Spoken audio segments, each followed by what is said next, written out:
Olá a todas e a todos, sejam bem-vindos a mais um Bitites de Ouro, como sempre com pessoas extraordinárias e incríveis, hoje diretamente das Caves Cálem, aqui em Vila Nova de Gaia, e com uma pessoa que é assim o maior, a começar logo pelo nome, porque é Pedro.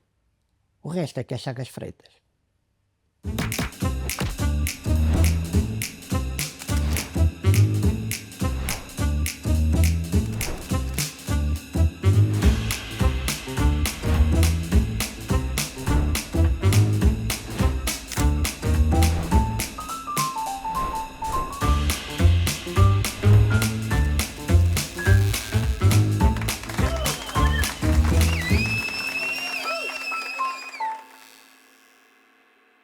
Pedrinho, como é que é, meu amigo? Como é que é? Se um Pedro é terrível, dois, minha Nossa Senhora da Agrela. Primeiro, muito Melhor nem obrigado dizer pela nada. disponibilidade de juntares a mim numa conversa em que há câmaras, porque nós temos várias sem que a malta... Sim, não, é só mais uma, pronto. Uma conversinha. Vamos fazer de conta. Pá, um gajo que já foi jogador de futebol, porteiro de discoteca, quantas profissões é que já tiveste? Nunca contei. Nunca contei. Mas pronto. muitas. Sim, para umas 7 ou 8, pelo menos. Eu digo que tive muitas, mas tu não te ficas atrás. Portanto, tu... Mas como porteiro de discoteca eras mais físico ou já eras mais lírico, mais... O porteiro de discoteca é uma espécie de São Pedro da noite, não é? Eu sou- É ele que decide quem é que entra no céu, não é? E eu era o porteiro, não era o segurança, não é? Tinha os seguranças atrás de mim. Eu só decidia quem é que entrava e quem é que não entrava, era só isso. Portanto, E, repara que e tinha estás ali uma logo, responsabilidade muito grande. estás logo a dar uma pérola incrível ao programa que é o porteiro é o São Pedro da noite. Tu estás a ver o que tu abriste agora para bares e discotecas de Portugal Vai ser uma inteiro. loucura, vai ser uma loucura. Malta mas é dizer, mesmo, é olha, o mesmo. senhor é que é o porteiro. Não, eu Sou o São Pedro. o São Pedro da noite. Eu é que Embrulhem decido. lá esta. Eu é que decido. E é verdade, e é verdade, porque há muita malta que fica ali num purgatório quase 7 dias para conseguir entrar Sim. e nem sempre consegue. Não consegue. E há muita malta que não entrou, ou seja, que foi barrada e nem sabe, não é? Porque nós dizemos, vai aguardar um pouquinho que a casa está cheia. Quando o que eu quero dizer é, não queremos quente. Nunca... Era o que eu dizia. Foram- Mas nós não podemos dizer isso, não é? E no futebol? Quanto tempo é que tu em futebol? Ainda joguei federado mais de 10 anos. E jogaste de séniores? Federado? Joguei séniores de federado, sim, joguei séniores também. Ainda joguei em equipas de Guimarães, joguei também fiz a pré-época, quando fui para a universidade no Atlético, que o treinador era o Veloso, que jogou no Benfica, era o treinador. Fiz lá a pré-época, mas depois fui para a universidade, já não consegui. Depois, o António Veloso, O António Veloso, que exatamente. é natural de São João da Madeira, da minha terra. Ficas tu a saber. Ora, aí Portanto, está, estás a ver. pois, é a capital do mundo. Eu estou sempre a dizer, eu tento. Ai, não tragas só coisas, São João da Madeira. Amigo, foste tu que trouxeste. Caiu-te no colo, caiu-te no colo. Caiu-me no colo. Muito bem, não sabia. E então ainda jogaste na altura em que foste para a universidade, ainda eras atleta. Fiz a pré-época aí no Atlético, depois na universidade já não dava para treinar. Joguei na equipa da faculdade, fui o primeiro capitão caloiro da equipa de futebol. Conseguiste ser da caloiro e faculdade. capitão? E capitão de Isso- equipe. Primeira vez, eles souberam quem eu era, pronto. Isso diz Enganei muito, bem. isso diz muito de ti. Agora, E das diz-me duas, muito uma. da universidade também. Ou eras mesmo muito bom, ou eles eram uns sempre. Era o estatuto, era o estatuto. Era o estatuto. Este gajo jogou a Ah, sério. este não é? era federado, Este jogou a este sério. sim senhor. Eu ganhei lá os torneios todos da faculdade, ganhávamos sempre. Pronto. Eu fui Estamos a jogador. falar de um curso de letras, não é? Uma faculdade de letras. Também Portanto, é verdade. eu era Por o rei, acaso- em por termos de acaso é desporto, era verdade. eu o rei. Não é? E na altura, provavelmente, o único homem a fazer o curso. Éramos pouquinhos, Eram pouquinhos. éramos poucos. Porque eu venho da área das letras também e a minha turma tinha 23 raparigas e 4 rapazes. Nós éramos 3 também. 3 na minha turma. Sendo que ali, como havia muitas cadeiras que eram de outros cursos, depois havia mais. Mas normalmente, quando eram as turmas só de linguística, éramos 3. Aquilo era uma coisa espetacular. E como é que tu vens parar naturalmente? Passaste pela indústria do calçado também, tu trabalhaste na indústria do calçado, isso é incrível. Em que é que isso moldou os escritores? Essa variedade tão grande, porque isso passa por muito, é muito mundo e muita Sim. vida, não é? E muita falha, sobretudo. Não é? Eu falhei em tudo, por isso é que eu estou aqui. Se eu A tivesse- importância do erro. Mas é mesmo, nós ouvimos isto muitas vezes, no meu caso foi real, não é? Eu falhei em tudo, se eu tivesse sido um jogador de futebol bom, não estava aqui hoje, tinha feito uma carreira razoável, pelo menos, como jogador. Se eu tivesse sido um porteiro de discoteca maravilhoso também não estava aqui hoje, estava a trabalhar, se calhar, num bar ou numa discoteca. Falhei nisso tudo e foi fundamental nesse sentido. E depois conhecer pessoas completamente diferentes, com experiências diferentes, com idades diferentes, com expectativas diferentes. Tudo isso foi fundamental e tudo isso é o que nos alimenta enquanto criadores de qualquer coisa, não é? Nós somos todos criadores de coisas, todos nós vivemos de histórias, não há ninguém que, quando está com um amigo, é isso que faz. Não é? É o que nós estamos a fazer. Quando nós nos encontramos, o que é que nós fazemos? Contamos histórias.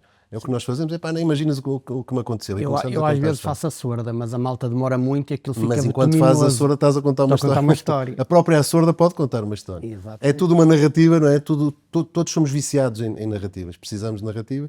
As crianças que contam histórias, inventam histórias. Desde pequenos que nós somos viciados nisso. E a minha vida, felizmente, é essa. É olhar para o que não existe, não é? Não faltam especialistas em olhar para o que existe. Somos todos juízes do que existe.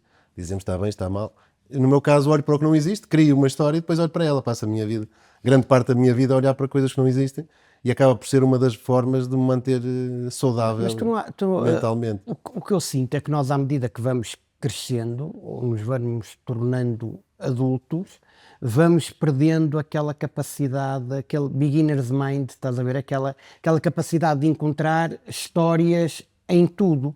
Nós somos bons a contar as histórias nas quais nós somos participantes no dia a dia, mas depois vencer a folha em branco para criar alguma coisa, eu acho que é muito mais complexo quando chegamos à idade adulta do que quando somos crianças. A nossa exigência é maior também, não é? O que nós queremos é completamente diferente. E às vezes as pessoas, nós somos um bocadinho não, muito, viciados em coerência, não é? Tu és incoerente, porque há 3 anos escrevias isto e agora escreves isto. Ainda bem, não é? A incoerência, para mim, é um dos sinais de que estou vivo, não é? Escreves como estás, não escreves como és. É isso? Não, e não é isso. O que eu sinto agora é completamente diferente do que eu sentia há 1 ano, Sim. há 2 anos, há 3 anos. Se eu escrever da mesma forma, com o mesmo estilo, com a mesma abordagem, é sinal de que aí sim estou a ser pouco humano, porque o humano está em movimento. E o que eu escrevi há 1 década é completamente diferente do que eu escrevo agora e ainda bem, é sinal de que estou a fazer o meu caminho. Portanto, nós, à medida em que vamos ficando mais velhos, a nossa exigência, porque já escrevemos, no meu caso já escrevi muito, já li muito, já vivi muito, a minha exigência é muito diferente da que eu tinha anteriormente. Por isso é que eu cada vez publico menos, escrevo muito, porque preciso de escrever, eu tenho necessidade de escrita. Não é? O Eugênio de Andrade dizia, e o pior é que eu nem sequer gosto de escrever. E é verdade, eu nem sequer gosto de escrever. Também não é uma dor escrever, mas é uma necessidade, eu tenho de escrever. Se eu passar um dia sem escrever, fico mal disposto, fico resingão. E hoje ainda não escrevi, portanto, é melhor teres cuidado. Sim, mas nada, Porque eu preciso. nada que me espante. Portanto, e tu... Eu preciso mesmo de escrever para me sentir bem, para me sentir eu. Às vezes escrever não é necessariamente escrever uma parte de um livro, uma crónica, não. Às vezes escrever um e-mail a um amigo, escrever uma carta a um familiar, qualquer coisa que me tire de alguma forma o peso daquele dia. Isso é natural a partir do momento que vês isso efetivamente como profissão, porque seria o mesmo que alguém que é cozinheiro ou que é chefe só cozinhar quando lhe desse vontade ou quando se sentisse inspirado para fazer. No meu caso nem sequer é questão de profissão, porque eu fiz 1001 coisas, não é? Como disseste há pouco, não, mas e escrevi escrita, sempre, eu precisava sempre daquele lado de escrita para me tirar o peso de qualquer coisa. Se não escrever, falta-me qualquer coisa, o dia fica vazio. Não é uma necessidade, eu podia agora, eu tenho, sei lá, 40 ou 50 livros que não foram publicados, que estão escritos. Portanto, eu podia agora deixar de escrever hoje e tinha livros, podia lançar um livro por ano até ao fim da minha vida, a não ser que eu viva até aos 150. Eu podia nunca mais escrever um livro e continuava a ser escritor, no sentido de publicar um livro por ano. É mesmo uma necessidade que eu tenho enquanto pessoa. E eu hei de sempre escrever. Faça o que fizer profissionalmente, eu vou sempre escrever porque eu preciso. Depois logo se vê se vai ser publicado ou não, mas eu preciso. Por isso é que eu tenho muito mais livros escritos do que publicados, porque o meu ritmo de escrita que não é um ritmo de profissional, não é aquela coisa agora vou-me sentar em frente ao computador e vou escrever 10 páginas. Não, eu preciso de escrever, é uma necessidade. Depois o que eu faço com aquilo, logo se vê, mas tenho essa necessidade e é algo que não tem que ver com profissão, não é por ser a minha profissão a escrita. Não, compreendo. Assim, faz mais sentido, obviamente. Eu não tenho necessidade nenhuma disso. Eu tenho um nível de procrastinação quanto à escrita e tenho uma dificuldade gigante. E no meu processo criativo da comédia, eu precisava de escrever muito mais do que aquilo que... Mas comédia é muito específico. Escrever comédia é muito, muito difícil. Mesmo muito difícil. Eu já escrevi comédia, já escrevi outras coisas, não é? Que são as que as pessoas mais conhecem. E a comédia é muito difícil porque é imprevisível. Eu quando estou a escrever um romance, eu sei claramente quando é que a pessoa vai emocionar-se, quando é que a pessoa vai chorar eventualmente, quando é que a pessoa vai refletir. Estas partes são previsíveis. Qualquer pessoa que veja ou que imagine uma determinada imagem, uma determinada cena, vai chorar ou vai sentir-se emocionado. Isso é previsível. Quando é que vai rir? Muito, muito difícil de prever. Nós imaginamos, e acontece muitas vezes, nas palestras sobretudo, há partes que eu pensei, pá, que a malta vai desfazer-se a rir. Nada, zero. A reação zero. E outras que para mim não iam ter grande impacto, acabam por ter grande impacto a esse nível. E porque eu acho que depende muito mais de entrega do que propriamente do que nós estamos a escrever. A comédia vive muito de quem vai entregar o texto e da forma como vai fazer. Sim, é toda uma arte, é toda uma arte. E eu tenho uma dificuldade gigante em vencer a folha em branco. Gostava de ter mais ferramentas para poder fazer isso. Essa cena da folha em branco foi uma invenção de um preguiçoso qualquer. Foi alguém que não queria trabalhar e disse, pá, vou falar aqui nesta cena do bloqueio. Do bloqueio? Bloqueio, não é preguiça. No meu caso é É preguiça. preguiça, ainda é pior então. É preguiça, não é bloqueio. Porque eu depois começo... Não, é preguiça. Há um livro de um dos Monty Python em que ele fala da cena do bloqueio e a perspectiva dele Fala do bloqueio da é criatividade. engraçado. John Cleese. Exato. Ele diz que o bloqueio faz parte do processo. Não é um muro que está ali, faz parte. É normal que eu tenha períodos em que não vai conseguir escrever. E não ver aquilo como algo mau faz parte do processo. É esse o caminho. Não é necessariamente mau. Pronto, vou estar aqui um período em que se calhar as ideias não vão surgir. Mas mesmo não ter ideias faz parte da ideia que vai chegar. Aquilo faz tudo parte do caminho que nós temos de percorrer até chegarmos à ideia. Não é? Qual foi o primeiro livro que tu leste que te fez apaixonar pela leitura, quando eras miúdo? Depende. Pela beleza da escrita, qualquer coisa que eu pense, isto é tão bonito, eu não percebi nada, foi o que eu senti quando li Herbert Welder a primeira vez, Fotomaton e Vox, tinha 16, 17 anos, eu li aquilo e pensei, epá, isto é lindíssimo, mas não percebi nada. É mesmo, a beleza da escrita é tão grande, eu não percebi nada daquilo, da mensagem, mas aquilo é tão bonito, o encadeamento das palavras, a musicalidade, epá, fiquei apaixonado pela escrita em si. Depois, em termos de história, de narrativa, foi quando li Saramago a primeira vez, epá, foi uma descoberta brutal, porque Saramago tinha uma forma de contar a história absolutamente desconcertante, porque ele pegava em algo impossível, absolutamente impossível, não é? O homem duplicado, não é? E se existisse um homem exatamente igual a mim, de repente eu descubro que há uma pessoa que é exatamente igual a mim. Isto é impossível à partida. Mas ele pega no impossível e vai desfiar aquele impossível de uma forma realista. O que é que eu, de forma realista, ia fazer? E faz isso em todos os livros, é isso, não é? Tens aquele em que se separa a Península Ibérica do resto da Europa. Algo impossível, mas o que é que acontecia? Se a Península Ibérica se separasse do resto da Europa. Se houvesse um ataque de cegueira, um ataque inexplicável, um vírus de cegueira. Uma coisa impossível, mas isso acontecesse. Como é que o governo ia reagir? Como é que as pessoas iam reagir? Íamos criar campos de concentração de pessoas que têm este vírus? Íamos separá-las do resto do mundo? Acabamos por ter a realidade partindo de uma irrealidade absoluta. E foi isso que me fascinou em Saramago, quando é que espera lá, eu posso fazer isto. Eu posso tentar inventar aqui qualquer coisa que seja altamente improvável ou mesmo impossível e tentar de uma forma realista olhar para isto. E foram as duas descobertas que eu tive, não é? Uma em termos de estilo, em termos de beleza de escrita, o Herbert Welder, e outra em termos de história em si, de narrativa em si. Eu estava à espera que agora estragasses aqui tudo, dizias, no nosso tempo, aos 13 anos, onde é que encontrávamos beleza? Nas revistas Gina, uma coisa qualquer que tinhas uns quiosques e que a malta... Estou a falar... Eu com o primeiro livro que me entusiasmou. Mas estás a falar aos 13 anos, eu aqui já estou nos 16, já 17. estás nos 16, que é a minha fase Mia Couto. É a minha fase Mia Couto. Pronto, que é maravilhoso também. o Cada Homem é uma Raça foi um livro que me deixou assim um Estás a ver, bocado então? transtornado. Agora aos 3 é outra música. Sim. Antes disso, o primeiro livro que me apaixonou, curiosamente, foi um bocado mais cedo, foi o Olhai os Lírios do Campo, do Érico Veríssimo, Estás a ver? que achei muito, muito bonito. E foram os primeiros livros que me... Isto já com 16, 17, é isso que estás a dizer? Não, o Olhai os Lírios do Campo mais cedo, pai, com 11, 12 anos. Pronto. Daqueles que eu também não compreendi grande coisa, mas achei muito bonito. Miyakoto já não. Miyakoto foi ali uma fase, ali entre o 10º e 12º ano. Foi uma descoberta, não é? Porque nós aí acabámos por estar a descobrir aqui um mundo novo, não é? Ainda mais nessa altura, que não tínhamos internet nem Não nada havia disso. nada, tu tinhas mesmo que ir aos sítios para descobrir e... Era uma descoberta. Um livro era a única forma que nós tínhamos, de facto, porque eu agora posso ir ao YouTube e viajo, não é? Posso ver um filme no YouTube e viajo, é como se estivesse lá. Naquela altura o livro era a grande forma de viajar, não é? Nós viajávamos muito. Evidentemente que o livro ainda existe e, curiosamente, agora os jovens estão a ler mais, cada vez mais.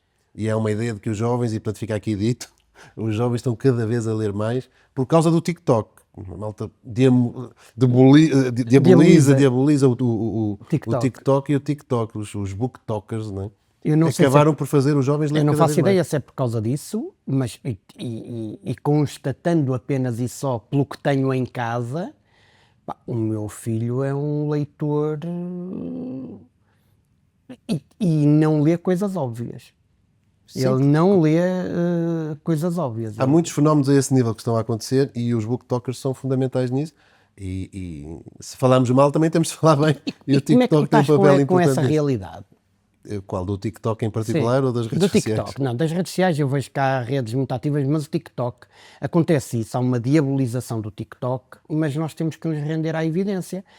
Aquilo não só funciona, como chega a muita gente e passando mensagem é um veículo muito Claro que importante. passa mensagens horríveis também, não é? Mas Há isso é muitas como tudo. mensagens horríveis que também têm ali um veículo muito forte e é verdadeiro, mas em relação aos livros, nos últimos, julgo, 4, 5 anos, tem sido de crescimento, sobretudo nesse mercado. Portanto, o crescimento do mercado editorial, em termos de vendas, é factualmente uma consequência disso, dos young adults, do mercado young adults, de jovens que estão a ler cada vez mais e leem coisas, que é outro fenómeno interessante, né? Nós, antes disto tudo, os livros tinham de ser traduzidos para serem muito lidos, agora não, agora tu tens livros que na versão original já estão nos tops em Portugal, portanto, muitos livros a serem comprados em inglês diretamente, o que é excelente e ao mesmo tempo é mau, porque já nem é preciso quase as editoras portuguesas comprarem os livros, porque eles entretanto já foram lidos, não é?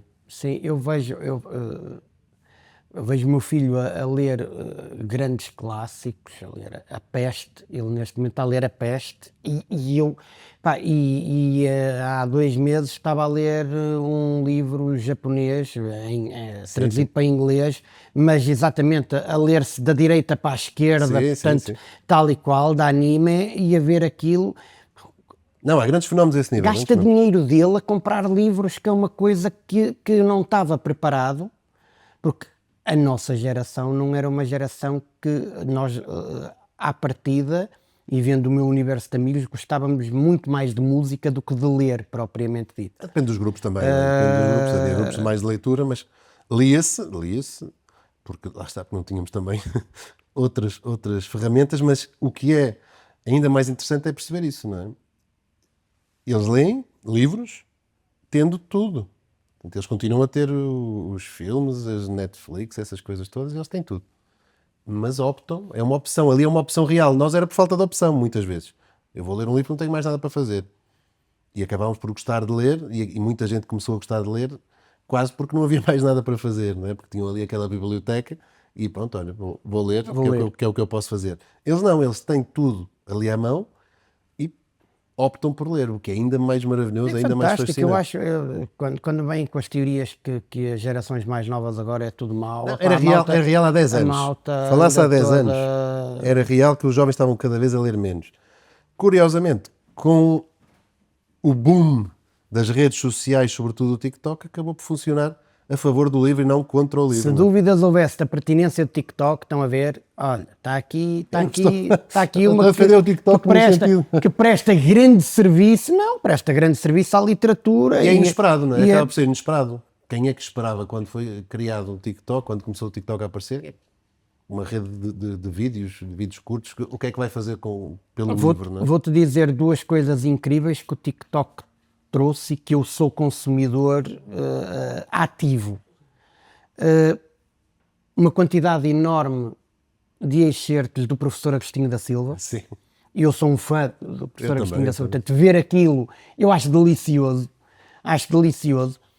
E por causa disso, por causa do TikTok, conheci um pensador brasileiro, o Cortella, que eu desconhecia, e comecei a achar muita piada a partes de intervenções dele e a começar a... Sim, aqueles cortes, não é? Aqueles cortes acabam por nos agarrar e depois queremos ver aquela intervenção toda, não é? E funciona bem nesse sentido. Estás atento por defeito de profissão ao que se anda a escrever no país e na Europa? Ou não? Estás na tua cena e não queres saber? Eu gosto de saber o que está a acontecer, quer no mercado, quer enquanto consumidor normal, digamos, não é? Mas o que eu gosto de ler é o que me apetece, não é? Estou-me nas tintas para o que se está a ler, eu quero é ler o que me apetece. Mas gosto de saber o que está a acontecer. Claro que sim. Quem foi a última pessoa a escrever que tu disseste? Filha da mãe. Meu Deus. Todos os dias tenho essa descoberta. Tens? Todos os dias. Agora estou a ler o Invenção dos Sonhos, que é brutal. Que é de quem? É um nome difícil de dizer. Chimamanda, que é uma escritora nigeriana. Fantástico. Não faço. Mas todos os dias todos os dias, é uma maneira de falar, mas periodicamente eu leio coisas que me dão uma inveja tremenda. Eu escrevo por inveja muitas vezes. É. Escrevo mesmo por inveja, que é no sentido isto é perfeito, o único defeito é não ter sido escrito por mim. E então, espera lá, deixa ver se eu escrevo qualquer coisa que nos meus melhores sonhos alguém vai olhar e dizer, porque é que não fui eu que escrevi isso? Sabes que na comédia às vezes sinto isso. Às vezes até estamos todos em palco e eu digo assim, que filho da mãe. Olha como é que ele foi buscar esta, não é? Que nojo. Mas estou orgulhoso deles porque temos uma relação incrível. É uma dualidade, Acho aquilo espetacular e ao mesmo tempo disse, é que eu não me lembrei, não é? Tivesse sido eu, e é muito giro. Falaste de Nigéria, eu da Nigéria só conheci em 2010, quando a Cimeira da NATO foi em Lisboa. Eu fui participante da Cimeira da NATO. E eu e mais 100 jovens faziam uma espécie de pré-cimeira. Nós de véspera trabalhávamos os temas que os líderes mundiais iriam trabalhar no dia a seguir, emitíamos relatórios e passávamos.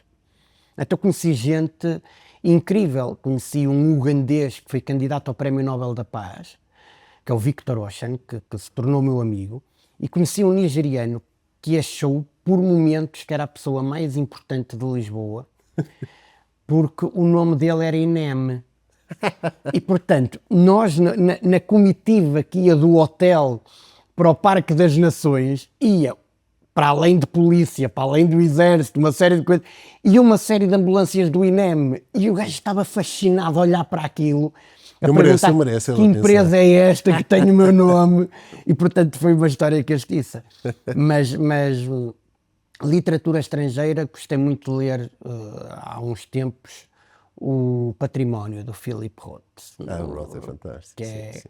A história... O Wellebeck também é maravilhoso, o Wellebeck. Wellebeck também.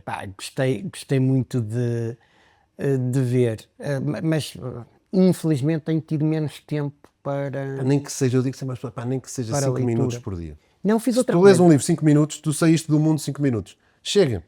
Já saíste da realidade 5 minutos. E sair da realidade com um livro é diferente de sair da realidade ao ver um filme. É completamente diferente. É muito mais imersivo. Quando entras no livro, tu estás a construir na tua cabeça. Nem que seja 5 minutos, uma página, 2 páginas, já é melhor do que nada, já fugiste. Encontrei uma definição incrível num dos episódios que tivemos, que foi com o Rui Zinck, e o Rui dizia que o livro tem uma particularidade que mais nada tem, mesmo convertas no melhor filme de Hollywood. É que nós vamos estar todos numa sala a ver um filme, ao mesmo tempo, e aí entrar-nos a sensação exatamente ao mesmo tempo. No livro não há timings iguais. Estás a ler ao teu ritmo e ao teu tempo a Sim. fazer a tua interpretação e a tua visualização, a E tua a sentir, representação exatamente. e a tua representação daquilo. E, portanto, nada se pode Assim, não é? comparar a isso. Há muitas diferenças entre o livro e o filme, essa de facto é uma delas, porque nós, a maneira como o sentimos, como ele vai entrando, os timings, o que mexe connosco, não, pá, eu recebo todos os dias mensagens, isto é real, pá. Com o mesmo fragmento de um livro, duas pessoas iam a dizer, epá, isto emocionou-me, o mesmo fragmento, isto fez-me rir. E é mesmo o mesmo fragmento, leram a mesma coisa. Porque é que um faz rir, é cómico e para o outro emociona?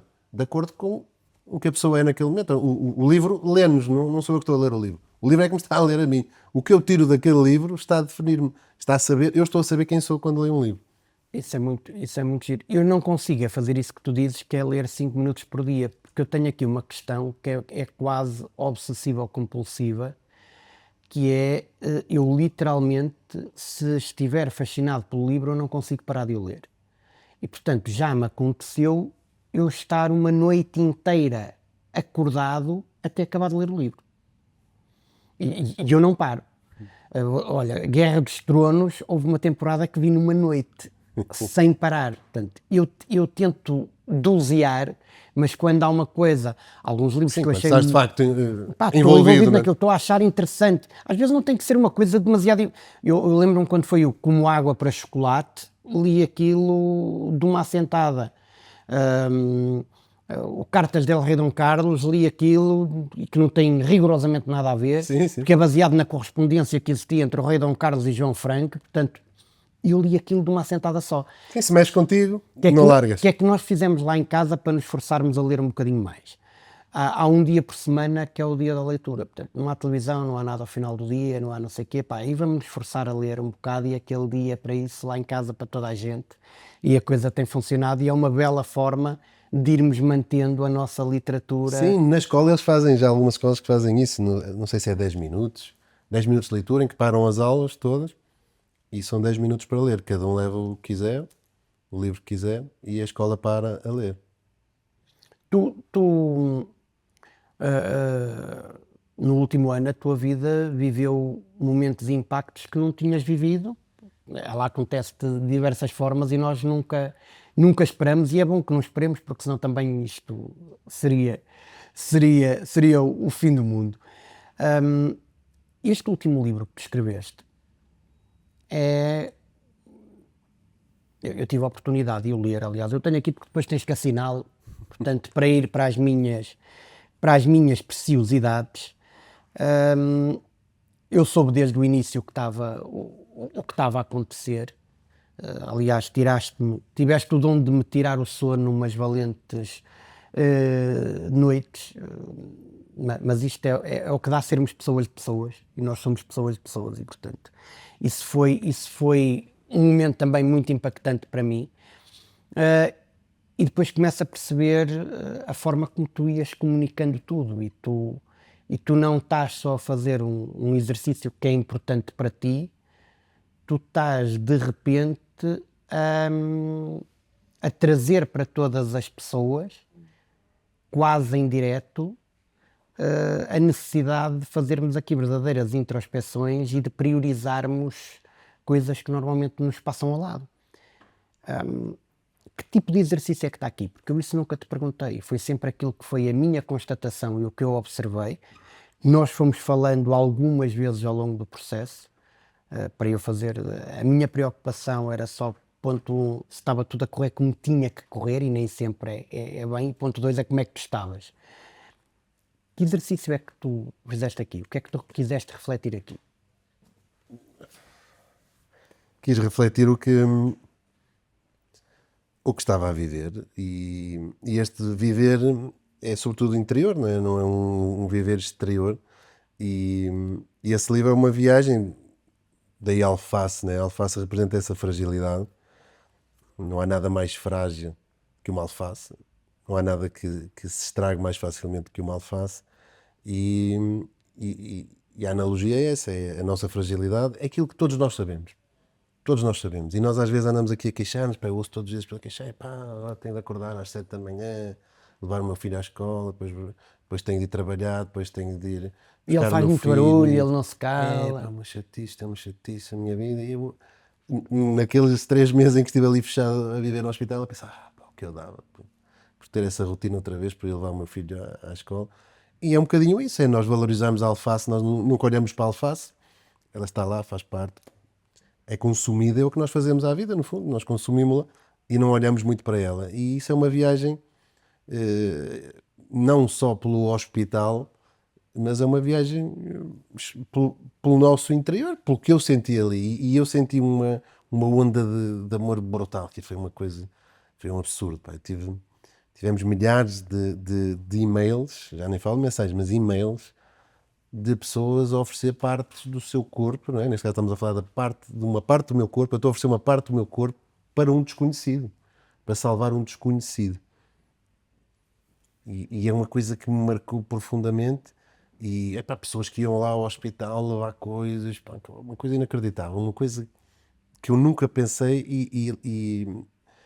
E sentir isso dá-te uma força, uma energia muito grande. E eu queria de alguma maneira retribuir isso também. E retribuí todos os dias, sempre que o Benjamin adormecia, ia escrever, no fundo, o que eu sentia naquele momento. Não tanto, muitas vezes, não tanto o que tinha acontecido concretamente, Sim. mas mais o que ele tinha sentido ou o que eu tinha sentido. E, e acabou por ser muito importante para mim e julgo eu que para quem leu, não é? E depois ficar no livro. O livro acaba por ser o casamento entre uma ficção que eu já tinha na minha cabeça.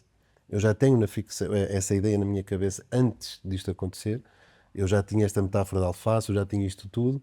E de repente a realidade, infelizmente, acaba por se casar com a ficção que eu já tinha na minha cabeça. Portanto, eu já tinha este hospital desenhado na minha cabeça sem saber que iria viver mesmo essa realidade do hospital. O livro começa com um abraço impossível entre pai e filho. O filho não pode abraçar o pai por causa de uma doença e poucos meses antes de eu começar a escrever o livro eu perdi o meu pai, portanto eu deixei de poder abraçar Sim. o meu pai. Aquilo acabou por ser uma coisa, é por isso é que eu digo que este livro é mágico nesse sentido. E eu não acredito na inspiração, não acredito nessas coisas divinas, pá, acredito que temos de trabalhar e é o meu trabalho é escrever e pronto, e ponto final, é o meu trabalho é escrever. Mas não, neste caso foi uma coisa divina, foi uma coisa que eu não consigo explicar porque se casou a realidade, foi dar uma profundidade à ficção que já existia. Portanto, já estava escrito na minha cabeça e depois a realidade foi-lhe dar uma substância. Foi a tempestade perfeita para a criação do Eu livro. preferia não ter Não, este não, livro. Eu preferia não ter este livro e não ter vivido nada disto, não é? Mas aconteceu e deu uma profundidade que o livro não ia ter. Era impossível eu ter esta profundidade porque eu não ia ter vivido isto. Daí eu ter a necessidade de o publicar. Eu tinha dito quando saiu a Raridade em 2022 e aconteceu, portanto estamos em 2025, passaram 3 anos, eu disse que não ia escrever mais nenhum livro, não ia publicar mais nenhum livro porque achava que não tinha mais nada de interessante para contar, que fosse que eu achasse que fosse relevante para ser publicado, e de repente acontece isto e de facto, como eu dizia há pouco, eu agora sou outra pessoa, portanto escrevi um livro que é completamente diferente e tenho necessidade de contar esta história, tenho necessidade de contar o que nós sentimos, e diariamente chegam-me dezenas, centenas de mensagens de pessoas que foram tocadas dessa maneira pelo livro, pessoas que nem tiveram familiares no hospital, não tem que ver com viver a realidade do hospital ou não, tem que ver com nós sentirmos, e todos nós sentimos isso, eu não estou a inventar a roda nem nada que se pareça, todos nós sentimos isso, mas deixamos de olhar para lá, não é? Somos viventes, não praticantes, vivemos, mas não praticamos muita vida, e de repente este livro serve também para isso, para mim, sobretudo para mim, para eu valorizar a minha rotina, o que eu tenho, o nada que eu tenho. O meu filho dizia, pá, eu quero é dias cheios de nada, e é isso que eu quero agora, dias cheios de nada, em que não acontecer nada, está a acontecer tudo, é o que eu quero, é que não aconteça nada. Se eu chegar ao fim do dia e olhar para trás e pá, não aconteceu nada, perfeito, estou Não, ótimo. e depois com esta questão que é os miúdos têm uma capacidade, ainda que nós tenhamos que estar ali firmesíssimos no acompanhamento e a dar o peito às balas e duros, depois eles acabam no meio daquilo tudo, nos momentos mais estranhos, de nos conseguirem dar ainda, serem eles a dar-nos a energia e não o contrário, que é uma coisa Sim. É extraordinária. desconcertante e foi ele muitas vezes a tirar-nos o peso que Uma nós tínhamos. capacidade de Nós é que estávamos observação. ali para o ajudar, alegadamente, né?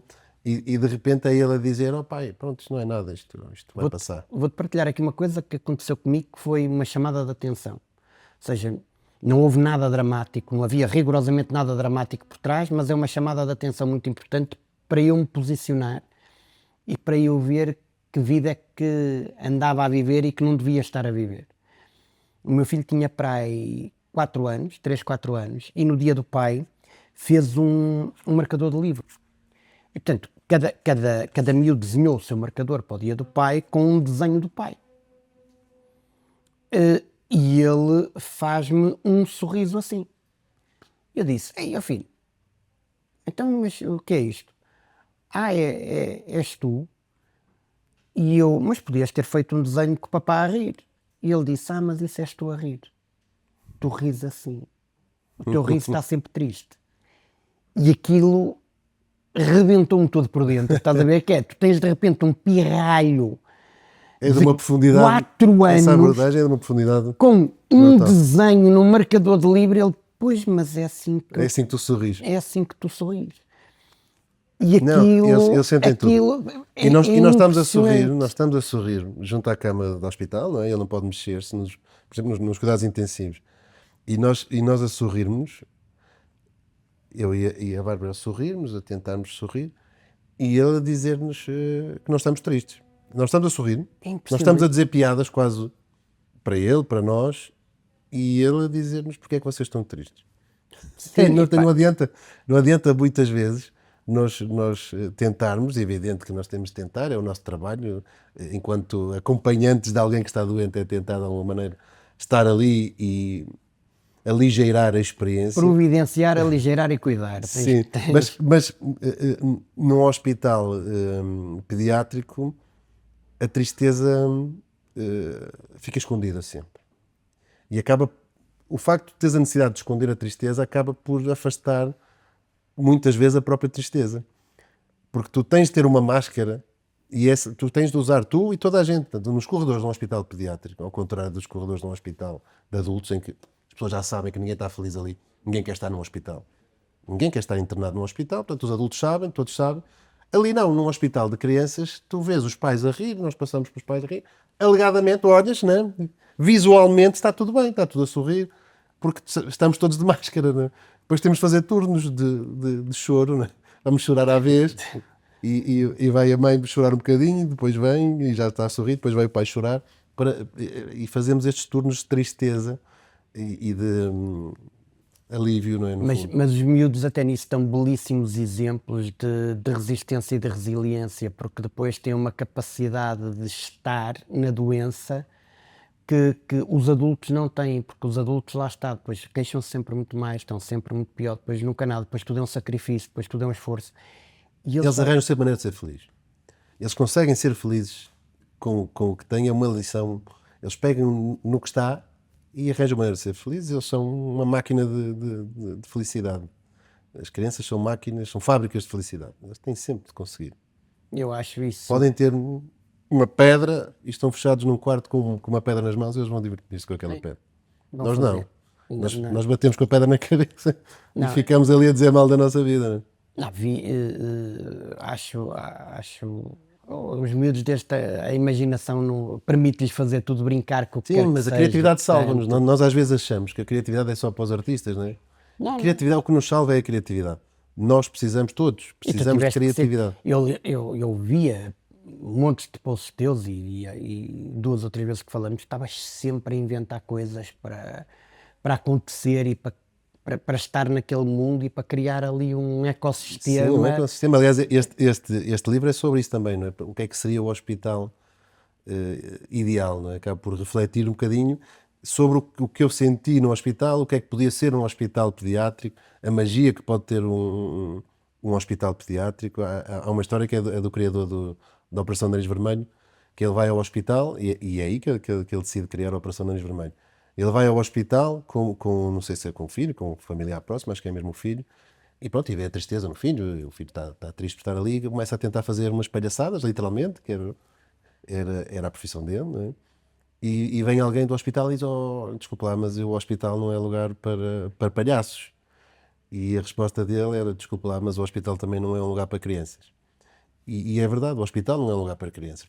Já que elas têm de estar lá, vamos tentar transformar aquilo em qualquer coisa divertida. E é a proposta também do livro é essa. Não é um livro triste. As pessoas às vezes, eu recebo mensagens de pessoas, eu até tenho medo de ler o livro, posso ficar muito triste.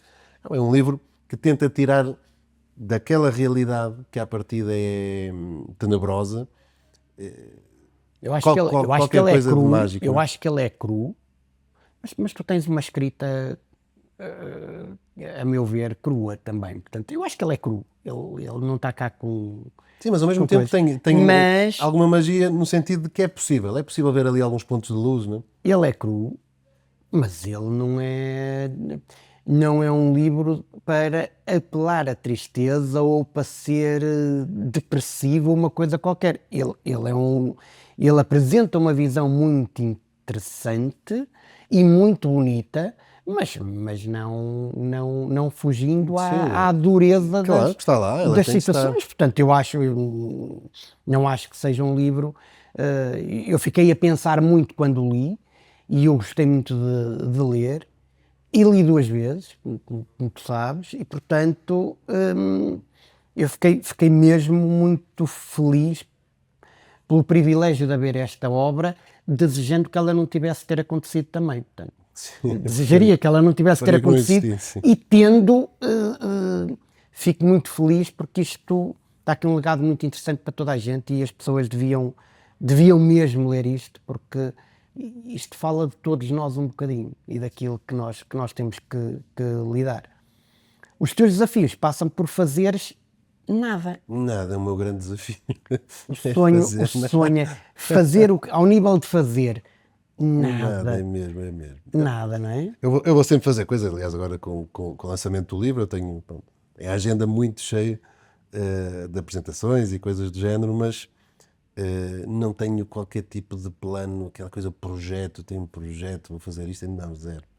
O meu projeto é ter a minha rotina cada vez mais normalizada e desfrutar dela. Eu fico particularmente feliz por teres vindo ao programa e hoje, portanto, isto há de ser lançado e quando for lançado já não é o dia, mas hoje é um dia muito feliz. O teu filho volta à escolinha, não é? Portanto, voltou à escola. É o segundo primeiro dia de aulas. É o segundo, primeiro dia de aulas dele. É um dia muito, muito, muito feliz. Um ano depois, praticamente, ele tinha deixado em abril de ir à escola, que foi quando começamos a sentir que ele estava a ficar muito fraco mesmo. E depois foi internado em maio, e depois foi de maio até agosto, e agora estamos sempre fechados em casa e vamos voltar agora. Isso é espetacular. E ele portanto, ficou bem, que é o que interessa, estávamos com medo, nós ficámos lá um bocadinho, mas ele ficou bem. Vamos ver se continua assim. dizem que o amor cura, e eu acredito. E eu mantendo esta lógica de que o amor cura, não lhe faltou amor para ele, Não, isso para ele não nos ter... faltou, e ele não nos faltou com amor também. Ele mesmo frágil, mesmo muitas vezes com muito pouca força mesmo, ele queria sempre um abraço, queria sempre um beijinho, pedia sempre para nós dormirmos na cama com ele, quando o hospital deixava, dormíamos mesmo na mesma cabinha ali, todos embrulhadinhos. E Esta tua visão dos profissionais e dos hospitais e disso, estando lá eu já tinha escrito muito sobre hospitais, porque ele, infelizmente, já tinha estado internado mais vezes, não tanto tempo, mas já tinha estado internado algumas vezes, portanto já tinha uma ideia muito, muito marcada e muito positiva sobre enfermeiros, assistentes, médicos, toda a gente, eu sempre falei bem. Nestes 3 meses, nós estivemos a viver no hospital 3 meses. Eu não tenho nada, mas isto é real, eu não tenho nada que eu possa dizer isto foi mau, isto foi horrível. Tenho momentos em que eu senti, e foi o Benjamin que me ensinou, em que eu senti que aquela pessoa naquele momento, naquele dia, estava menos disponível para sorrir, para brincar. Nós pusemos à entrada do quarto dele 2 avisos. Primeiro, palhaços proibidos. Que a Operação Nariz Vermelho andava lá, palhaços, porque ele tem medo de palhaços, então avisamos palhaços proibidos. Depois os palhaços vieram e deixaram um papel também, colaram lá por baixo do papel que nós pusemos à entrada, puseram um papel a dizer: fazem muito bem, também odiamos palhaços. Os próprios palhaços escreveram isso. E depois tinha um aviso ao lado a dizer: quem entrar aqui, seja quem for, quem entrar aqui tem de cantar a música Acordei Gostosa, Acordei Gostosa. E toda a gente entrava, médicos, enfermeiros, toda a gente tinha de cantar aquela música. Porquê? Porque nós sentíamos que sempre que batiam à porta, ele ficava com medo, aquilo era um pânico, porque já sabia que ia ter de fazer qualquer coisa, um exame, ou sei lá. Havia sempre mais notícias, ou novidades, lá está, novidades. Ele odiava novidades, porque significava que ia lhe tirar a pouca normalidade que ele tinha ali. E então nós tentamos normalizar isto e tornar a experiência de alguém bater à porta como uma coisa divertida. E então sempre que alguém batia à porta, alguém vai cantar a canção. Vamos ver se sabe cantar, se sabe dançar. E acabou por ser uma experiência positiva nesse sentido quando alguém batia à porta. E esta viagem pelos hospitais acabou por nos permitir perceber, a mim, e julgo que a Bárbara também tem essa ideia, que as pessoas que trabalham, neste caso no hospital pediátrico, e neste caso no pediátrico de Coimbra, e neste caso naquele serviço, epá, ficou uma família, mesmo uma família, e o Benjamin dizia a dada altura, epá, eu tenho pena dos meninos que não estão internados aqui, porque não vou conhecer estas pessoas. Ele dizia isto. Eu acho que é uma realidade transversal à generalidade do país e nós temos pessoas incríveis, opa, há de tudo, não é? Mas nós temos maioritariamente pessoas incríveis a trabalhar. Mas têm de ser incríveis, têm mesmo de ser, porque senão não aguentam. Têm mesmo de ser incríveis. A quantidade de responsabilidade que um enfermeiro tem face ao que ganha, face ao que lhe é pago, a relação entre uma coisa e outra uma é disparidade. absolutamente, não faz, é que não há qualquer lógica naquilo. Porque, eu lembro-me de estar nos cuidados intensivos, por exemplo, um enfermeiro de cuidados intensivos, a quantidade de responsabilidade que ele tem de medicação, porque nos cuidados intensivos o Benjamin tinha para aí 20 luzes de medicação a entrar. 20. E um enfermeiro é que tinha de gerir aquilo. Quando é que tinha de mudar esta, quando é que a dose daquela tinha... É inacreditável a responsabilidade que um profissional tão mal pago tem. Não tem qualquer cabimento e foi o que eu mais senti ali. A responsabilidade que estas pessoas têm, o que elas têm nas mãos, não bate com o salário que elas têm. E isso é algo que tem mesmo de ser dito 1000 vezes. Eu vou dizer isto milhares de vezes, porque é necessário que se saiba isso. Porque quando vivemos lá, nós percebemos, epá, esta pessoa tem isto tudo nas mãos, está tudo em cima dela e é paga desta forma. Sim. Há algum bitite favorito que tu tenhas que dizes às pessoas? Quero acabar com isto com uma cena assim mais nonsense. Um bitite, então deixa-me cá ver. Epá, eu gosto de dizer uma palavra que já não se usa, pá, que é pinchar. Pinchar? Pinchar, pá. Vamos pinchar daqui para fora. Vamos pinchar daqui para fora. E o meu filho também já começa a dizer. Isso é algures entre ali o minhoto e é luz ao galaico. É quase luz ao galaico. Nunca estudei a origem, mas eu gosto dessa palavra, pinchar, portanto, olha, vamos pinchar daqui para fora. Pinchar. Eu ultimamente uso uma palavra que a minha avó me dizia quando eu começava a fazer asneiras: já estás a estrambelear. Estrambelear também é bom. Estás a estrambelear. E eu agora gosto de usar o estrambelear. Portanto, eu gosto de inventar palavras, mas há algumas que vêm de lá de trás, que é bom mantê-las vivas, não é? Essas pinchar. São bons exemplos. E há uma palavra, nós andamos sempre a dizer que a palavra saudade é que só há em português e não sei o quê, mas a palavra desenrascar é muito mais, representa muito mais o português do que a saudade, porque a saudade é mais triste, mas o verbo desenrascar é o que nos define muito mais. Portanto, a palavra desenrascar também é uma das minhas favoritas, porque na palavra desenrascar tu tens tudo. Desenrascar é tudo. Eu quando estava no hospital com o meu filho, eu estava a desenrascar-me. Eu estou aqui, estou a falar contigo, estou a desenrascar-me. Dá para tudo, nós estamos sempre a desenrascar-nos e não tem nada de mal, nós temos de facto de nos desenrascar e agarrar no que temos e desenrascar-nos. Portanto, a minha vida é desenrascar-me também. É a tua, é a minha, desenrascar e suportar. É por isso que eu sou, estás a ver, desenrasco-me a francês, porque em francês suportar é quê? É soutenir. Como é que é o presente do verbo indicativo do verbo soutenir? Je soutiens, tu soutiens, il soutient.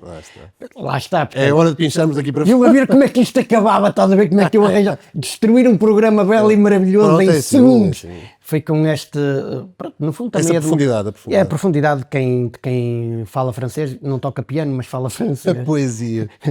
Meu querido, tu não imaginas o gosto. Quer dizer, tu sabes, tem uma estima muito grande e uma amizade muito grande. Obrigado por teres vindo. Obrigado, eu. Principalmente num dia tão especial como o de hoje, e vocês já sabem, continuem a seguir aqui o nosso incrível Bitites de Ouro. Todas as terças-feiras sai um novo episódio e é só seguirem nas redes sociais. Beijinhos e abraços.